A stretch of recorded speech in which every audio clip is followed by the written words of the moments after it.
Welcome to part 4 of our live training session here with our supercharged LS Swap 944 Porsche.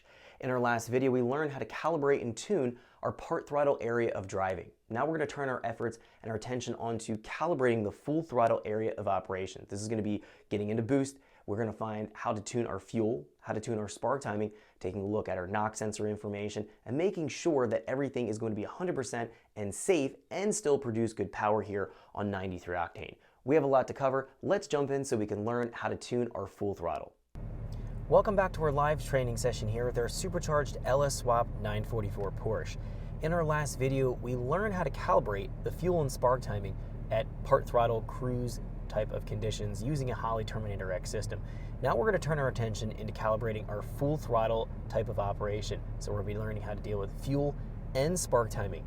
We're going to try to integrate the knock control here with Holley to guide us in making our spark timing changes.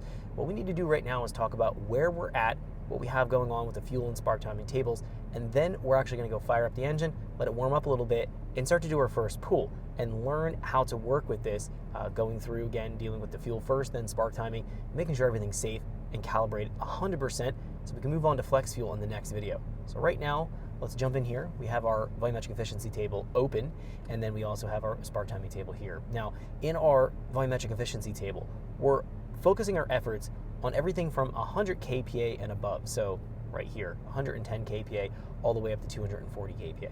Now this supercharger has been pulleyed to go up to about 14, 15 pounds of boost, maybe 16 pounds of boost. We'll have to see what it does, see if we have belt slip. I'm gonna have to correct it if we have some belt slip going on. That's pretty common for superchargers.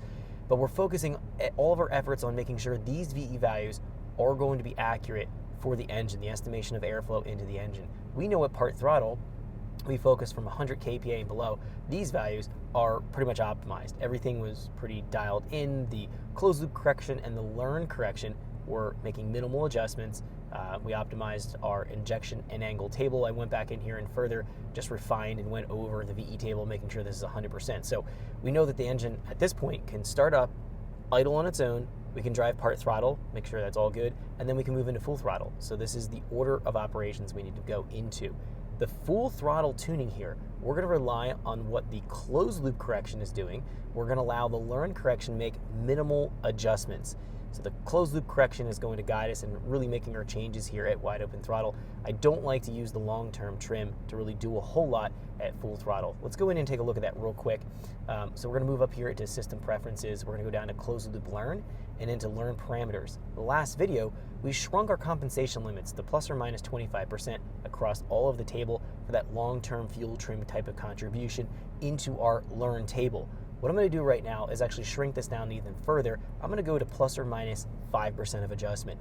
I don't really need to have any kind of long-term or major long-term adjustments when I'm going into full throttle. Again, I like to just allow the closed loop correction to do the majority of the work and not rely on this long-term correction. I'll give it small limits that it's allowed to go in. Plus or minus 5% everywhere is going to be good.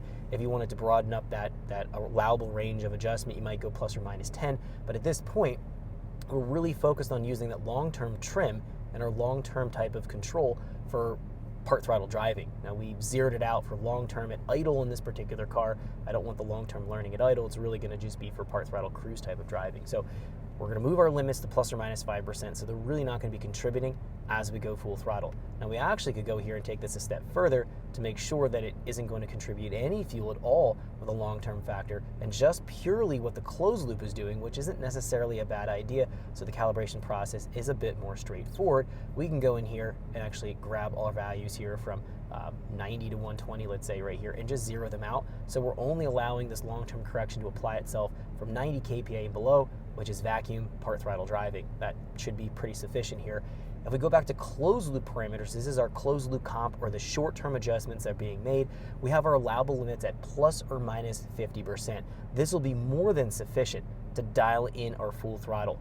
Once the full throttle is tuned, pretty much all dialed in, plus or minus maybe 1 or 2% difference in closed loop comp on our full throttle pulls, then we can shrink down the closed loop compensation limits to something like plus or minus 20. We don't need to have it at plus or minus 50. That's not going to be something that I need to have that large of an adjustment. There should be absolutely no reason that we have to add that much fuel because our base table here our base fuel table at that point would have been dialed in. So we should see maybe 5 or 10% deviations at most. And if we have an allowable limit of plus or minus 20% of adjustment, that covers more than enough of any kind of compensations that we need to apply to the main table. And then again, we do have that long-term applying a little bit of factor at part throttle. If you really like to, long-term, you could go and just add plus or minus 5 in full throttle as well, but I'm gonna zero that out right now so I can just focus on closed loop comp and guiding me and making my update changes into my VE table just to simplify the process.